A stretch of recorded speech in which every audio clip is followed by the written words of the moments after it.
Bills pregame edition of the Crowd Assist podcast. I'm Ty B, stepping in for Wake as the host today. Normally, I just get to be here and have fun, but I got to lead things a little bit here, Kev. But first, a show sponsor, Picasso's Pizza, picassospizza.net to go put an order in today for locations across Western New York. Some of the absolute best pizza in all of Buffalo, hands down. If you need, even their subs are phenomenal, all around great place, picassospizza.net again. All right, so Kev, we got a big matchup here against the Seattle Seahawks. What are your initial feelings going into this one right now? Where's your confidence level at? Interesting betting going on in this game from what I've been reading. People hammering the Seahawks, right? From what I've been reading, a lot of money coming in on them, but it's a lot of money coming in on the Bills. So it looks like it's been I think it's the most heavily betted game in the early slate. From some of the betting stuff that I did read early, I find that interesting that Vegas is still not, obviously moving the line too much. I think it went up to 2.5 at one point. Yep. So it does show that Vegas, there's a lot vested in this game in from a betting standpoint, and maybe the game's going to be a little bit better than we think. Vegas isn't going to lose a lot of money, we know that. So just looking at it from a purely gambling standpoint, I always like to do that just to kind of see what everyone else thinks of the game. But then kind of looking at more X's and O's from a matchup perspective. Seattle comes in fairly banged up. Have the best quarterback in the league by every metric. Whether you go whatever stat you want to use, he's got him. Whatever PFF you want to use, he's got him. DVOA, whatever it is you like. Take your pick. He's number one. He's by far the MVP. Interesting. He's always had really good fantasy years. Always had really good years. But he really put it all together this year with two really good receivers. Yeah, and it really does help. Russ Cook, he just filed for the trademark for it. He's been absolutely phenomenal this season. You can't blame him for wanting to make money off of it because the dude What's his new nickname? Killing it. Mr. Unlimited. Yeah, Mr. Unlimited. So Mr. Unlimited's gonna get his. The good thing going for the Bills are missing a really good guard in Mike Iupati. That's really good news right off the top. Missing two running backs, great news off the top. Missing Chris Carson and Carlos Hyde. So the downgrade to DJ Dallas, we'll see what that means. They're going to play Alex Collins off the practice squad too, and Travis Homer. So much downgraded running game. So I'm going to imagine Sean McDermott already has a game plan for this. It's the KC game plan. It's we're going to give you the runs. Is DJ Dallas going to be as good as Clyde Edwards-Helaire? We're going to have to find that out today because he's going to need to be pretty good because the Bills are going to limit big passes. They're going to double up on DK. They're going to drop into cover 3 zones. And they're quite frankly going to frustratingly give him 7 to 8 yards. It's going to be too many yards at a time. But he's going to give it to him, and he's going to hope that his pass rush gets there. AJ Epinesa is playing today, Ty. No Harrison Phillips, which means they're not expecting to defend the run very much. And Harrison Phillips hasn't had a great year coming off of an knee injury. So you got that going on the defensive front. So already what's going on. No Matt Milano. Will we see too much AJ Klein in this game? It's tough to say. They activated Dalshawn Phillips. They have 3 special teams linebackers, Ty. Something I didn't want to see on the roster. I thought we needed to activate and or trade this week for a playable coverage linebacker. You signed one in Darren Lee. Apparently doesn't the book enough to get ready to go. But you're really hedging your bet here with Trevor Matakevich, as well as Dalshawn Phillips and Andre Smith as your special teams linebacker. That's just too many for one position group. You need to have someone be able to play D because right now it's just Edmonds and AJ Klein. So in a big matchup, they don't have too many tight ends. Their short passing game is pretty decent, but they are missing those short passing weapons right now. So it can be a lot of DK, a lot of Tyler Lockett. So it's going to be interesting. Those really are their only 2 weapons, but they're phenomenal weapons. So we're going to see what Sean McDermott has in this to counter that. Quite frankly, I would do anything to double both of them. And then, if DJ Dallas does his thing, that's what happens. Yeah. I think that's sort of got to be your game plan because you look at what Tyler Lockett's been doing in that game against the Cardinals a few weeks ago. He had probably the 2 best catches of the entire season. You can't leave him singled up. One-handed catches, diving grabs. It doesn't matter. Tyler Lockett's doing it all. And obviously they still have DK Metcalf. So it just the amount of weapons Russ has right now in that passing game, it just seems like he's really on the same page as all of them too. That's the big thing. Like I think he did a lot of working out with DK this offseason, really getting on the same page of everything, working on the routes. He has this real confidence in his guys knowing where they're going to be, and he'll make these anticipatory throws while he knows he's going to get hit because he's got to get the ball off. And it just seems like they're always on target because the guys are where they're supposed to be. Yep. And just watching it is a great sight, and it's going to be tough as a Bills fan. I'm someone who was on the Russell Wilson hype train when he was at NC State before he even went to Wisconsin. I got a Russell Wilson jersey when he got drafted, and he ended up being the starter right away. Absolutely loved it. One of the best purchases I've ever made. But today I'm in a tough spot because I do not want Russ to cook. I do not want Russ to eat. I want him to go on a hunger strike today. Yeah, I mean, and if there's a play in this, it's no running game, Ty. If DJ Dallas beats you, I mean, he beats you, or Travis Homer, or even, if you see a lot of Alex Collins, if that's the way they want to go. After a couple of days, Alex Collins is going to be active. He's only signed to the practice squad since Wednesday. Would have liked to see the same on the Bills defense, and in a similar spot, linebacker, running back are playable quickly. So I would have liked to see Darren Lee kind of counteract this aggressive, speedy offense. But if there is another weakness, it's the interior offensive line. Missing Mike Iupati is one of the best guards in the league. You're going to roll out in Damien Lewis right now. He's playing okay. He's a rookie 3rd round pick. I liked him a little bit as a projection. From LSU, had some big good pedigree, but still coming into his own, playing okay football. Ethan Pocic hasn't been great as a center. And then, Marco Jones filling in for Iupati hasn't been very good at all. So there is some vulnerabilities on the interior. They have a very good left tackle in Dwayne Brown. But other than that, the offensive line without Iupati is very, very average. The Bills have many pieces on that D line, Jerry Hughes being the most notable, playing well right now, but there are plus matchups from this front 7 that they need to get after it. You need a much better game from Tremaine Edmonds as well. So we need to do anything we can to drop off. We're going to play that drop. We're going to drop everybody into coverage, into their zones.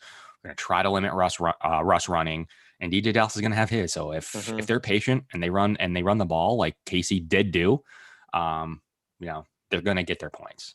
So it's a matter of can the Bills offense match that? So, obviously we've talked a lot about the Seahawks side of the ball. And we know what that matchup's going to look like. 2 great receivers, a great quarterback, an average to below average offensive line, and a bad running game right now without Chris Carson and Penny. And they're missing their top 3 running backs, right? Besides their 3rd. So they're not great at the running game, die. So they need plus matchups. They need to drop into these cover zones. They need to do some zone blitzes, some mush rushes, really anything they can to limit, because you're not going to confuse Russ Wilson. You're going to limit him. That's that side of the ball. They're going to get, projection between 24 to 34 points.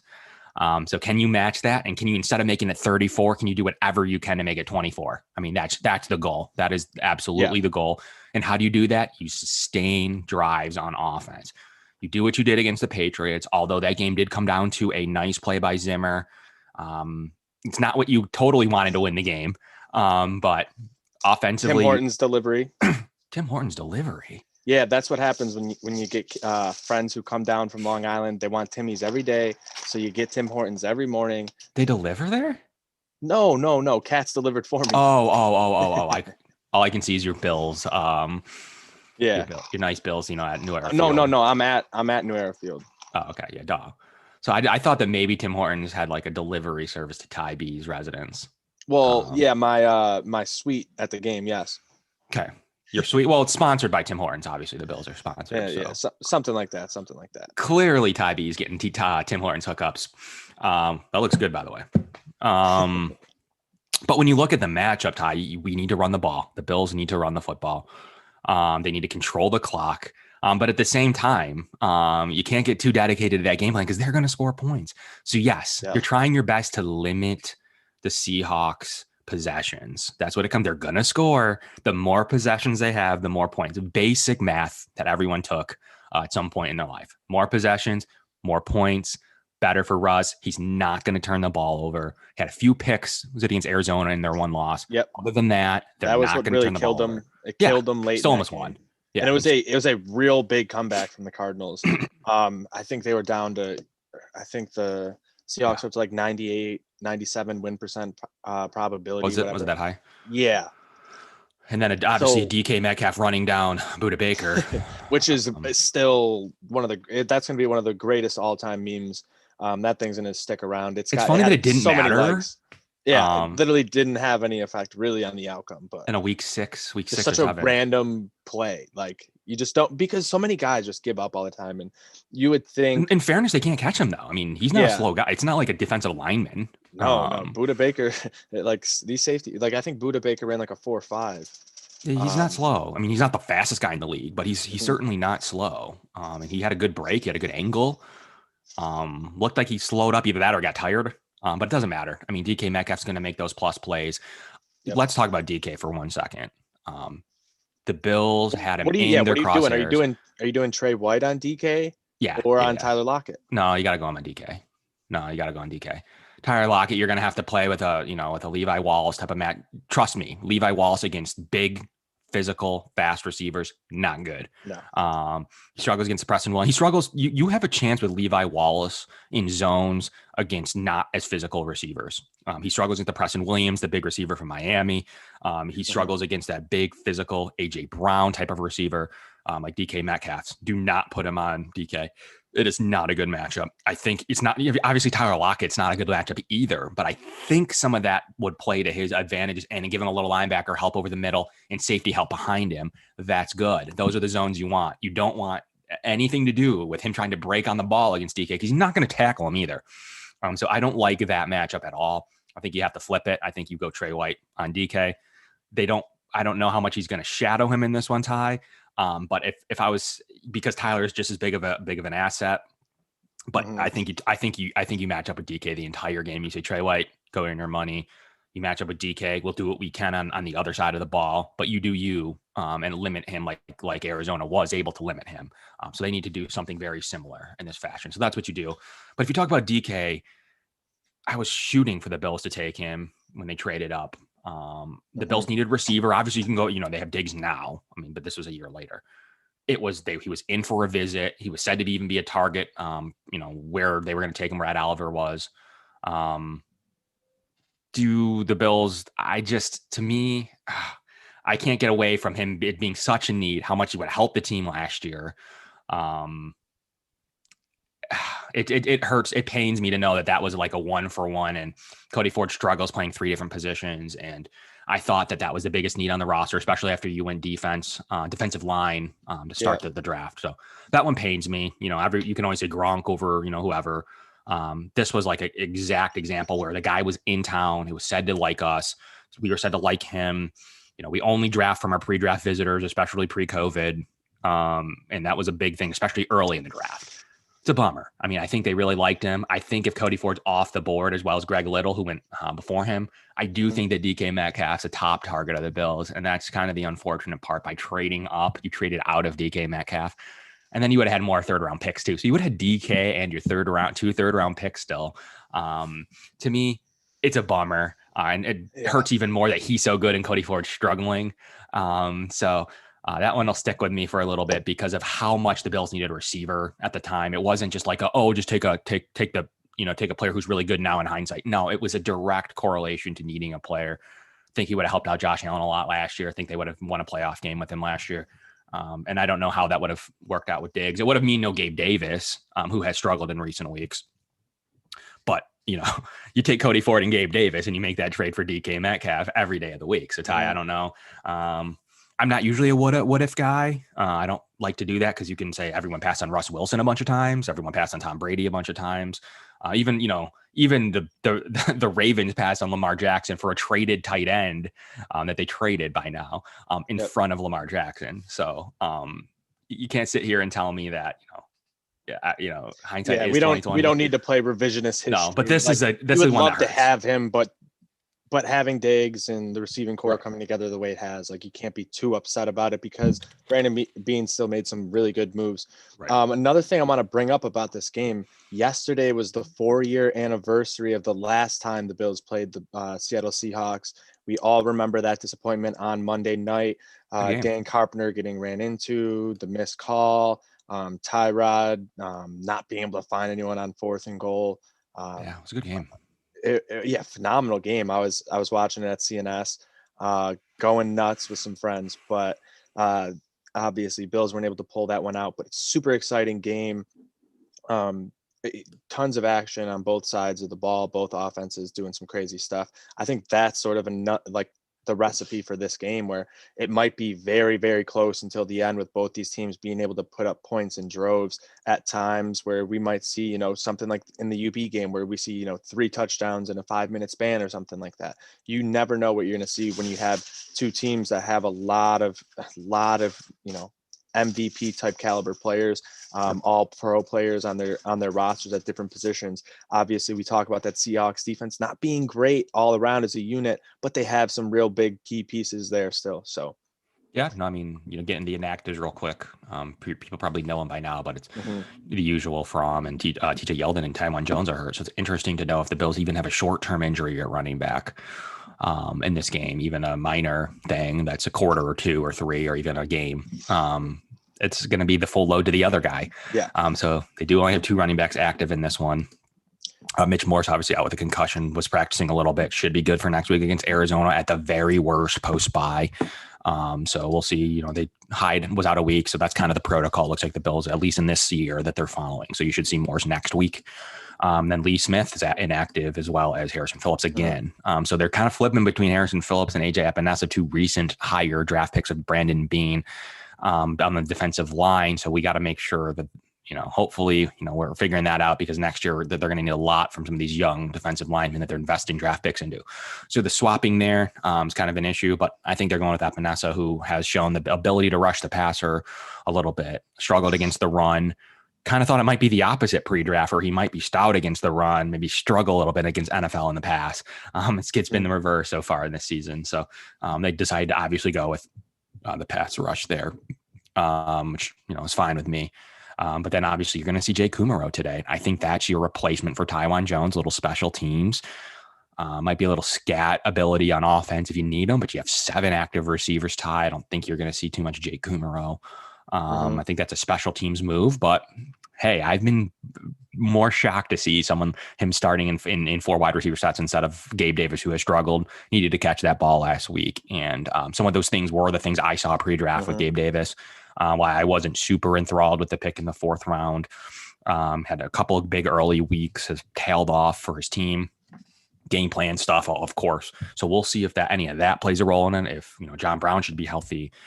So we'll see if Jay Kumaro matters. It's an interesting call up, even over Darren Lee again. So that's interesting that they, I think he's a Taiwan Jones fill in.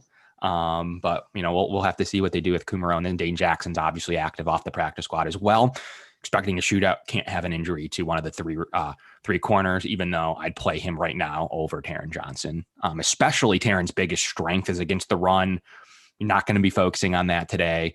I think, was it KC, the game that Cam Lewis started and got hurt? Or did he get hurt in KC or Tennessee? Tennessee, I think. Did he get hurt in Tennessee, or did he played good in Tennessee, didn't he? Yeah. I thought the only game I get that confused. Anyways, I thought the KC game plan, which was the pass heavy game plan, they started him over Taron and got hurt really early. And then they had to go to Taron. I can't recall what game Cam Lewis got hurt in. But I think it might be the same here. I give Taron Johnson fine in running games last week. He still showed up in negative ways. He's good against the run. I can't play him against the slot today. David Moore's not a huge weapon, but he does enough in his limited snaps, especially not having any pressure with 2 great boundary receivers. So he's not great, but he's, for a team like the Seahawks, a good 3rd receiver right now. He's all that they need. He gets it done, and that's enough to beat Taron Johnson. So unfortunately, I'll try somebody else in this one, Ty. I hope it's Dane Jackson. He's played well at times. I put him in this game and hope for the best. They're going to maybe play a lot of dime. I don't know what their game plan is going to be. I'd rather play dime than have 2 linebackers. But we'll have to see. So that's kind of my early matchup to watch is, does Dane Jackson, they call them up again. This is the last time he can be called up for the season. So did they showcase him? Did they just have him in reserve if one of those three guys get hurt at cornerback?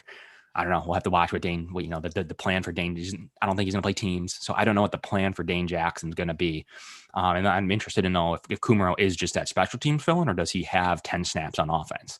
So those are a couple things to watch from the inactives / call-ups list. And Dawson Knox is active too. Correct. So let's pivot there a little bit to the offense. Okay. I'm looking at these betting lines here for player rushing. They have Josh Allen listed at 33.5 yards, Devin Singletary 37.5, Zach Moss 35.5. It feels like all those could go over. That's a weird player props. Over on the two running back 100%. Allen's an interesting one. Either he's going to be way under, like 10 yards. Yeah. He hasn't been running that much, but this could be, one of those games where they might sit back, force him to try to throw, and he's going to have, he's going to take those lanes, open things up for the passing later on. Like that's at least what I hope his approach is, his mindset is going into this one, because that's why I think it's way over or way under. Yeah. It's way over or way under. Yeah. Either you're the smartest man in the world or the dumbest. So I like the over kind of on all three. I like I'm definitely like the over on the running backs. If this game, the Bills need 40 yards from each of those running backs minimum. If they're not a good outcome, but maybe, the player props are saying we don't know it's going to be a good outcome for the Bills. So I like the running game a lot. The Seattle defense is terrible. They're, real quickly, let's go into their inactives so we can move on. But we obviously talked about Iupati and Hyde and Carson, but they're out without Shaquille Griffin and Benson Mayowa, two defenders that they like to use a little bit. Could be some big news. Shaquille Griffin's a pretty good corner. He struggled at times this year. So, we'll see. Mayowa has struggled as well, but both play a lot. He's played 344 snaps. That's plenty. And Griffin's played 421. So they're missing, two productive starters, at least snaps wise, on a pretty banged up defense. But they do get an influx with Dunlap and Jamal Adams coming back. Total bummer that the Bills had to catch him this week as compared to Arizona's week, where they played literally nobody. Arizona had literally no one to worry about on defense, and you saw that in that game. They're struggling on defense. Let's put it honest. They're struggling. Beside KJ Wright and Bobby Wagner, they're two good stand-up linebackers, off-the-ball linebackers. They've struggled elsewhere, everywhere across the defense, especially missing Adams. They struggled in the backfield, or they struggled in the secondary. Pretty bad. Even Griffin, like I said, playing full strength, they've missed him a little bit. So there's some things to watch out for. DeMontre Moore was just suspended, I believe. I think he got suspended. I'm not sure. I'm pretty sure he was the one that was suspended. But even their front has just dissipated. Jaron Reed struggled. Carlos Dunlap struggling in Cincinnati. So we'll see how much he knows. So there's some plus matchups on that side of the ball for sure. You go Amadi is a guy who's played a lot too. He's out today. So they're missing two cornerbacks. So it's really going to be all Trey Flowers and Quentin Dunbar. Very plus matchups for the Bills. Those are winnable matchups against two really good receivers for the Bills. John Brown's reception total 2.5 over.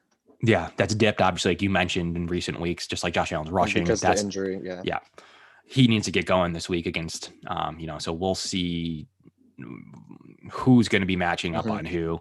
Quentin Dunbar's a wide corner, so he's gonna score one of them. Not great, pretty good run defender.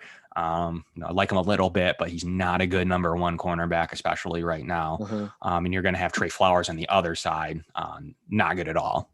There's some plus matchups there for the Bills this week, Ty. And who's going to be playing the slot? I don't even know who their slot cornerback is, because it's usually Ugo Amadi. And he's out, obviously, just like Shaquille Griffin. So they're missing, by all accounts, their second and third corners. So they're playing their first and their fourth. I don't even know who's going to play the slot. Plus matchup for Cole Beasley.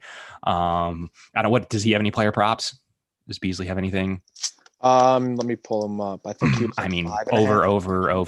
over. Cole Beasley, 50.5 receiving yards. Okay. And 4.5 catches. Over. He's got no one. Covering him. They're going to have to probably play a safety there. Ryan Neal has struggled at times. He's a true safety. He's played pretty much everywhere. He's played 60 snaps at slot. He's played 115 snaps at free safety. So he's going to be a guy that's going to be playing. Jamal Adams is back. Obviously, he's going to be back playing his normal box role. Free safety, slot corner. He plays it all.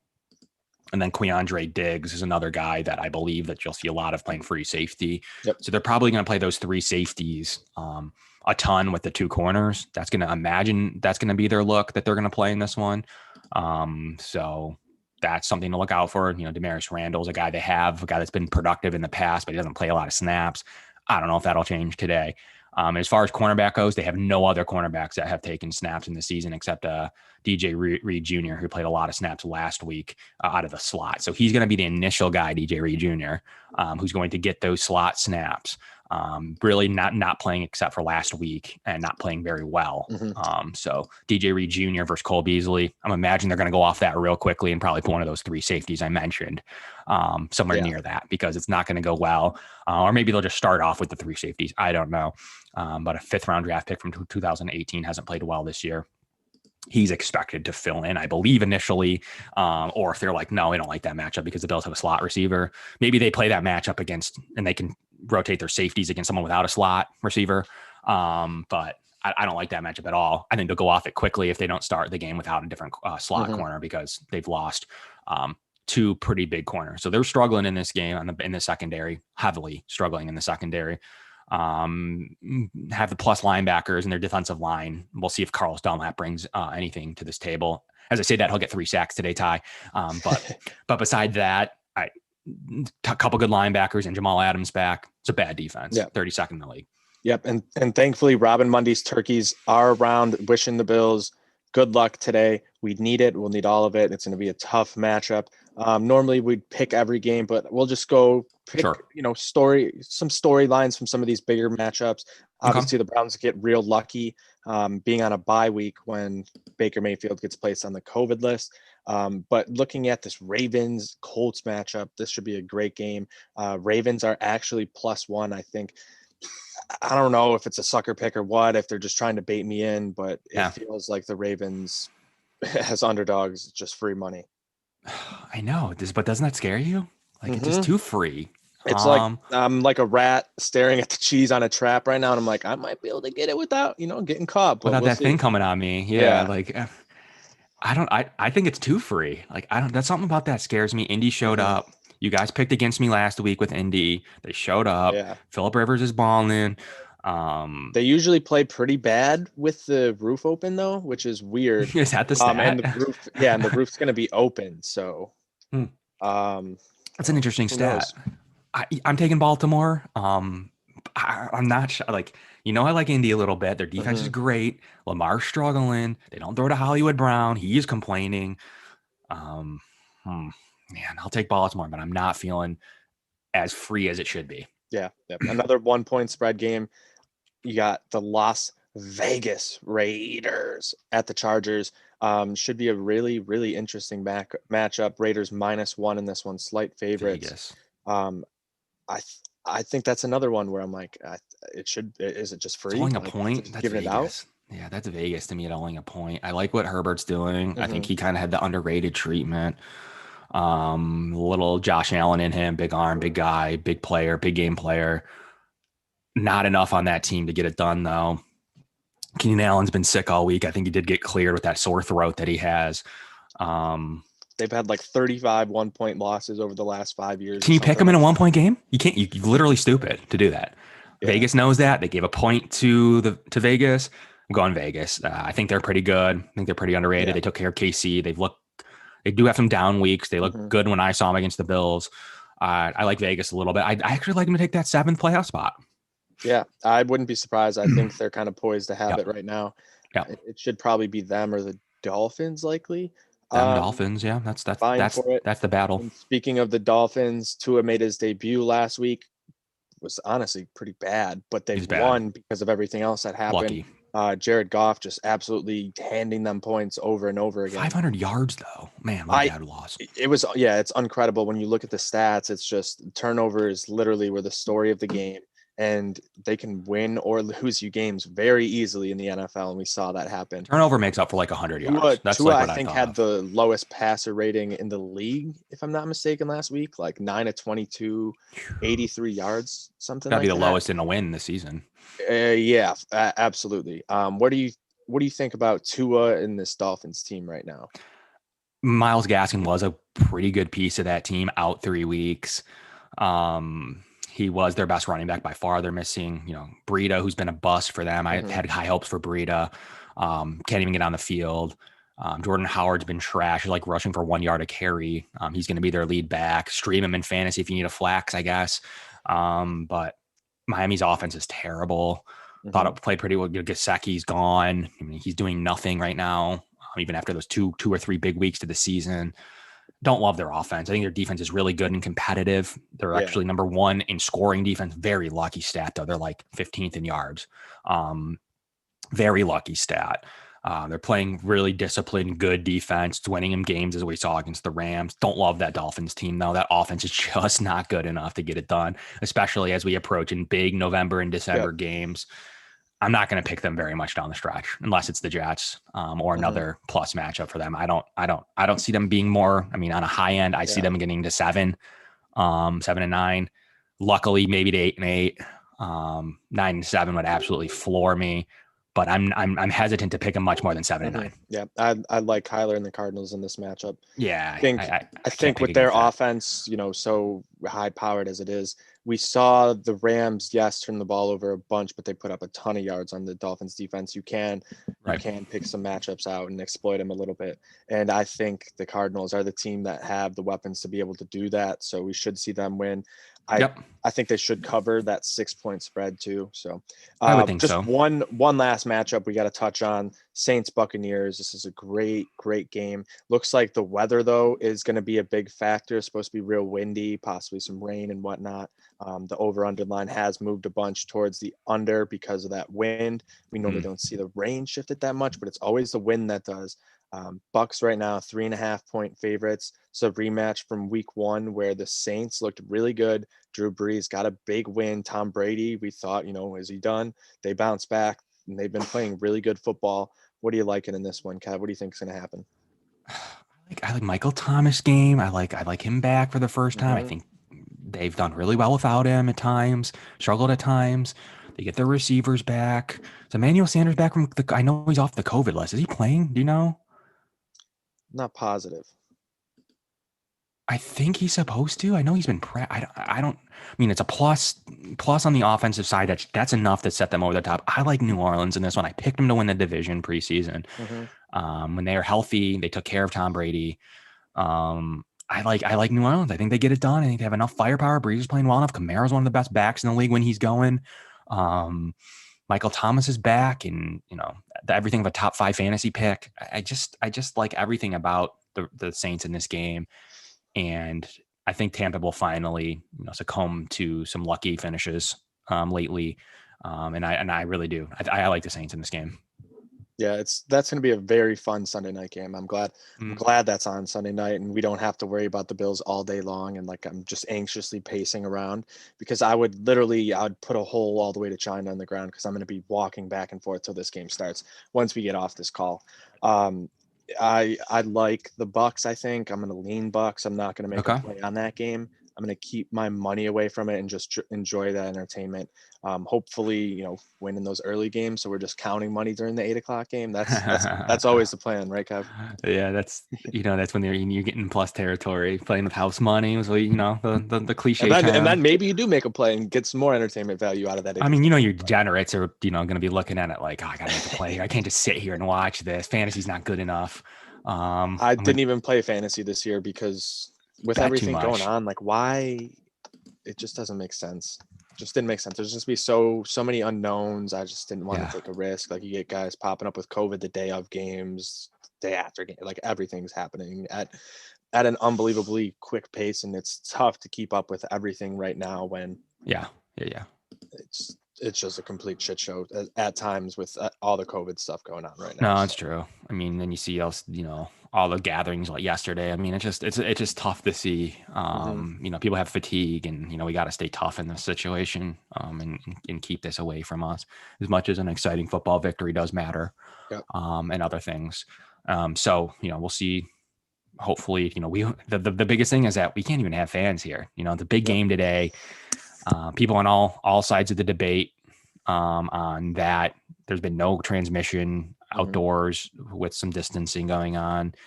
It's bigger inside and among family and friends, huge problem. But it's kind of a bummer. The Bills are one of the only teams that can't have any type of fans. So when you see, 10, 15,000 people on the field, I mean, it's a bummer. But we're staying safe. That's all that matters. Keeping our infection rates high here in Western New York. So, we got to keep people safe, and that's the most important thing, Ty. I mean, exactly. Betting more than gambling, anything, keeping everybody safe. So lots to like this week, lots of good matchups. And we'll see what that Sunday night game means. I have a lot on the line fantasy this week. Got to stay alive in these things. Yep, absolutely, Kev. All right, that'll wrap it up for us for the Crowd Assist podcast, Bills pregame show. Make sure if you're having a watch Ty, party, you forgot to pick the the Bills game. Oh my God. Bills 100-0. I think Ty would go 16 picks for the Bills this year. No, I'm 7-1 picking Bills games this year. I got the Seahawks in this one, guys. I'm sorry. It will be the only time I pick the other team this year. Pick the Chiefs, got it right. I think I'd go Seattle too. Seattle 33-27. Yeah, I had 34-24. So we're very close. But like I said, like we said earlier in the segment, take that 34-24 if you any way possible, which it would be a turnover. Maybe you can flip it. Yeah. That's all. You're not going to win 21-17. You're going to win 30-27 or 24. But got Seahawks 34, Bills 24. Vegas bets are interesting. Would mean that there's a chance that they're thinking the Bills could pull us out. But Ty, I'll let you wrap it up now. Yep, we'll wrap it up. Make sure if you're watching the game with your family and friends, Picasso'sPizza.net is your go-to place. 4 locations across Western New York. Make sure you get to Picasso's for that great cup and char, pepperoni, the magic dust and everything. But that does it for us, for myself, Ty B, and Kevin Masari. Let's go.